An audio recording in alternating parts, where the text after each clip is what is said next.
This story was tagged to me on Twitter by one of my followers, and shout out to that individual. By the way, they know who they are. I had to read the title and a little bit of the article just to grasp what I was about to finish reading. And I said, well, they can tack this on to another crazy incident or another case that I and others have been talking about. That it seems like there's no escaping a certain group of people right now. So in this picture, you see someone by the name, and this is the name they go by now, of Janiah Monroe. And they are currently in prison. I don't know for what crime they've committed, but we'll find out. Hopefully they'll mention it in the article. And they have basically been accused of rape on multiple occasions. Now you're probably saying, Torian, prison rape is very common in no matter what prison you may be in, whether it's a women's prison or a men's prison. That is indeed true. And this happened inside of a women's prison. Plot twist, in case y'all don't know where I'm heading with this already. This Janiah Monroe person is not biologically born a woman. This is a whole dude right here who's transitioning but has not gotten the snip yet. This person still has a penis. And they are currently in a women's facility, a women's prison right now. And they have raped multiple female inmates. You heard that correctly. Like, how in the hell did they allow this individual to get into a women's prison knowing damn well that this is a whole dude? I don't give a damn if they are transitioning. They still have the equipment between their legs. And according to what I've read so far, they have been trying over and over and over again to try to get this person removed from this women's facility and put into the men's facility. And if I'm not mistaken, they were in a men's facility. But somehow, some way, they ended up transferring this person to the women's facility, where they have been accused of raping multiple female inmates. I'm going to go ahead and read this article. A transgendered woman who was a person born as a man who is transitioning, quote unquote, into a woman, sent to Logan Correctional Center from a men's prison, has faced rape accusations and remains at the women's prison in Lincoln after the governor's office reportedly overruled a move by corrections officials to return this person to a men's facility.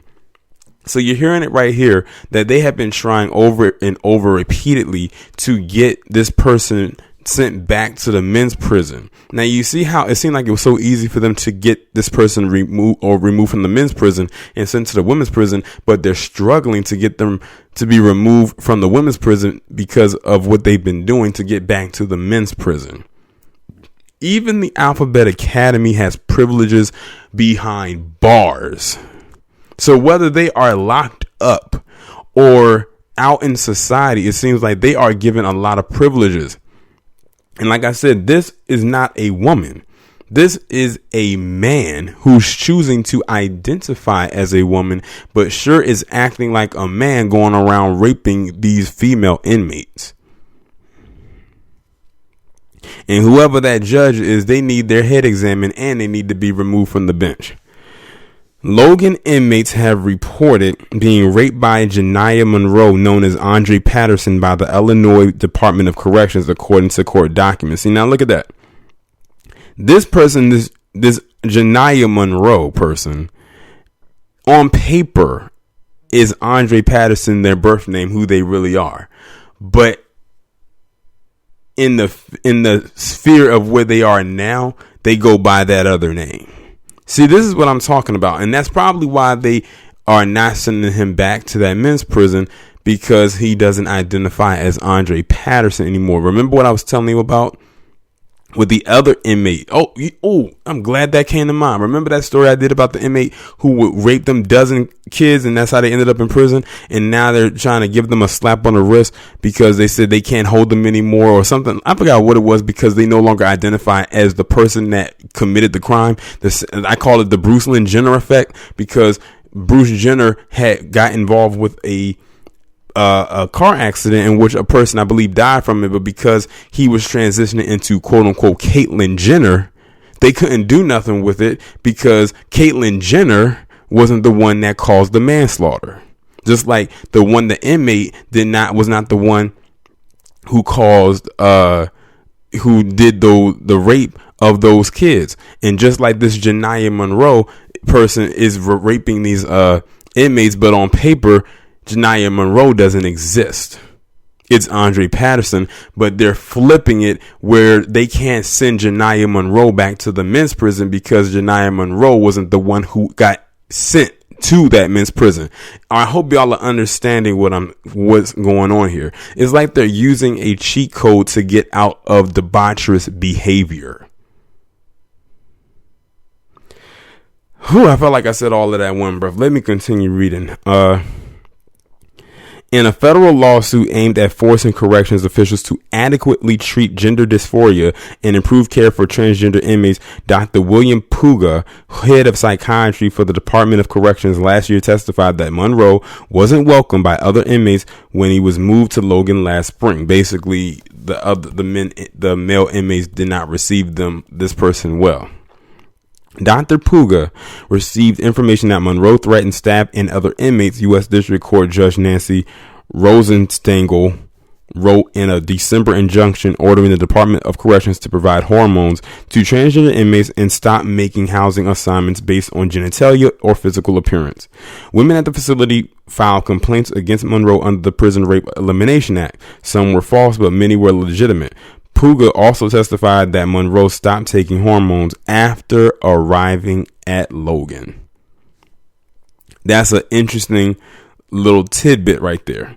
A sexual misconduct charge against Monroe has been upheld. Alan Mills, his attorney, says it was a case of consensual sex. Other sexual assault allegations, he says, weren't proven.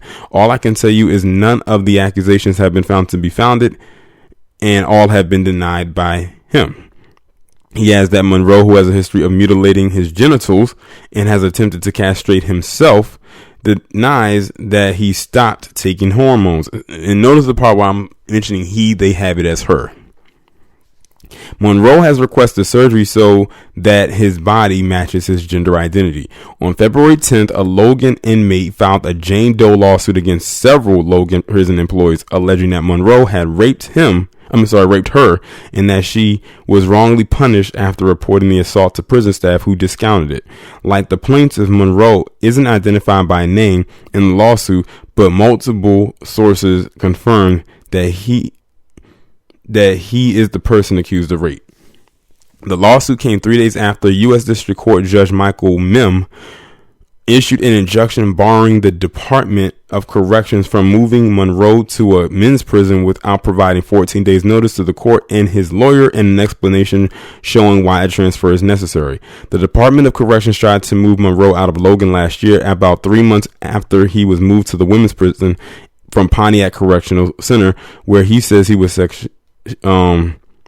sexually assaulted, harassed, and abused by inmates and staff. In a written statement to the court, Monroe said that he was put in the van and made it to the prison gate before turning around. In his statement, Monroe says he was told that the governor's office stepped in to stop a transfer to Pontiac. What happened was the governor's office called someone at the Department of Corrections and said, "Don't let this happen," and it didn't. Mills said. He said he didn't know how the governor's office learned that Monroe was being moved. The governor's office didn't immediately respond to an email from Illinois Times asking about the aborted transfer. Rape allegations aside, Monroe's time at Logan hadn't been easy. He's been housed in segregation for his own safety, according to court records. In October, he attempted suicide with a razor. His injuries were serious enough that he was treated outside of prison's grounds. Louis Meyer, the attorney for the inmate who says that she was punished for reporting that she'd been raped by Monroe, says she alleged assault occurred last summer, about a month after prison officials began transfer proceedings that were cut short. He said his client was overpowered in a cell, then sexually assaulted. It's going to come down to a jury sizing up the individuals and testing their credibility. 4 days after the alleged assault, Glenn Austin, then Logan Correctional Center Warden, testified in a deposition that Monroe had officials that he had no sexual interest in women. Mills said it's common for inmates having no opportunities to have sex with other inmates, even if they also identify as heterosexual. Austin described Monroe's time at Logan as turbulent. See, now it's like they're trying to put this Monroe character, quote unquote, Andre Patterson, into the victim role. Multiple tickets, serious infractions, previous PREA or Prison Rape Elimination Act allegations, inappropriate sexual behavior, and a confirmed investigation that substantiated sexual misconduct, Austin said in his July deposition. His actions here at the facility, I think, with his history, to me, is very concerning. I don't think, so the answer is no. I don't think that Monroe's transitioning to Logan has been successful. Excuse me. Monroe, age 30, has been locked up since 2005 when he was charged with shooting 2 people outside of a barbershop. After being transferred from a juvenile facility in 2006, he strangled his cellmate in the Cook County Jail. Department of Corrections record shows he's serving time for 11 felonies, including second-degree murder, attempted murder, aggravated battery involving a government employee, 3 counts of aggravated battery involving a peace officer, 2 counts of aggravated attempted arson, damage to government property, and bringing contraband into a penal institution. He is due for parole in 2051. Now, all that I just read to you is what this person on your screen is in jail for. After having all of that listed, why wouldn't rape even be on the up there? They've already done everything else, like taking lives and attempted to take lives. Monroe was the second transgender inmate transferred from a men's prison to Logan in recent years. Strawberry Hampton, the first, was sent to Logan in 2018 and released last summer. The December injunction issued by Rosenstengel requires the Department of Corrections to develop policies to ensure that decisions about treatment for gender dysphoria are made by qualified medical professionals. The injunction also states that the department must allow inmates to obtain evaluations for gender dysphoria upon request and provide access to clothing and grooming products consistent with gender identities. Under the injunction, the department is required to tell the court what steps, if any, have been taken to train prison staff on transgender issues. The court recognizes that these changes will take time, but in light of the serious deficiencies in IDOC's treatment of transgender inmates, the court seeks assurance that progress is underway. Concerned that the Department of Corrections wasn't taking transgender issues seriously, the judge ordered top prison officials named in the suit to read the transcript of a 2-day hearing that resulted in the injunction. Mills said he doesn't think feelings about Monroe or other transgender people are uniform at Logan. I think you can't talk about everybody at Logan as a group any more than you can on the outside. Some people are extremely comfortable with transgender folks, some are not. The same is true with race. We have rules against discrimination within society. Discrimination based on sexual orientation happens to be one of them. After reading all of that, you already know that the Alphabet Academy and the T class, for the most part, are not going to speak on this. They're not going to call this toxic masculinity. Hell, they won't even call this toxic femininity. Like, this person, like I said, you can just look and tell that this person is a dude. As a matter of fact, let me pause this right quick and show you another image. Here's a picture of them when they were first transferred to that women's prison. The one that you had up there before was the more recent picture. This is a picture of them when they were first transferred. Look at them here and then you saw the other one now. Looks like a straight up man. Because it is. But all they did was they had their name changed. They still have their equipment and they're going through the quote unquote phase. And that's why they are able to go there and they're not moving them out of it, because they know if they move them back to that men's facility, that person is probably as good as dead. And the thing is, it makes you wonder, what did he do over in that men's prison to get him move over there to that women's prison? Did he just one day say, oh, I'm a woman, now you got to move me? If that's what they did and it was that daggone simple, that shows you the privilege that the T class in particular really has in that academy. But the fact of the matter is they went over to that women's prison and started raping the female inmates. And then you heard me list down all the charges that this person was hit with and found guilty of, which is why they're in prison to this day and not even eligible for parole into 2051. We're talking about 31 years from now. and they're 30, and they went to jail back in 2006. So they've been in jail since they were 17 and committed their crime when they were like 16. But they don't believe that anywhere that it can be possible that this person raped those female inmates. But you look at all the other stuff that this person has done. Okay, if they say so, I guess. But like I said, this is another notch on the T class's belt under the category of debauchery that I know they will not address, because they have to keep this whole thing of quote unquote transphobic thing going and put themselves in the perpetual state of victimhood, so everyone can be on their side. This stuff in stories like this, which is why a lot of people don't vibe well with them at all. It's some in that Alphabet Academy under the other classes that don't vibe with them at all.